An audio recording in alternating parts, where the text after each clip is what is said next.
एक खूबसूरत लेकिन सादा से गांव में अली नाम का एक मेहनती लड़का रहता था। गांव छोटा था मगर लोगों के दिल बड़े थे। अली गरीब था मगर उसका दिल बहुत बड़ा था। वो हमेशा मेहनत करता और हर किसी की मदद करने की कोशिश करता था। अली रोज अपनी उम्मी की मदद करता था और उनकी हर बात दिल से सुनता था। इसकी उम्मी हमेशा उसे अच्छाई और दूसरों की मदद का दर्श देती। एक रात अचानक गाँव में तेज आंधी और बारिश शुरू हो गई। आसमान पर काले बादल छा गए और हवा जोर से चलने लगी। तेज तूफान की वजह से पूरे गाँव की बिजली चली गई। हर तरफ अंधेरा छा गया और गलियां सुनसान हो गईं। इसी दौरान अली को घर के एक कोने में रखा हुआ एक पुराना चिराग नजर आया। वो पुराना था मगर अभी भी काम कर सकता था।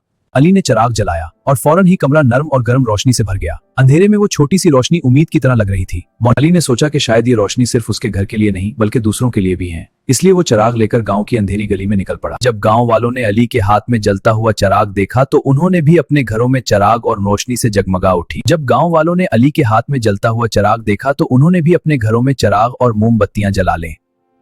बेटा, अगर तुम पहला चिराग न जलाते तो हम सब अंधेरे में रहते। और इस दिन सबने सीखा कि कभी कभी एक छोटी सी रोशनी भी बहुत बड़ा अंधेरा खत्म कर देती है।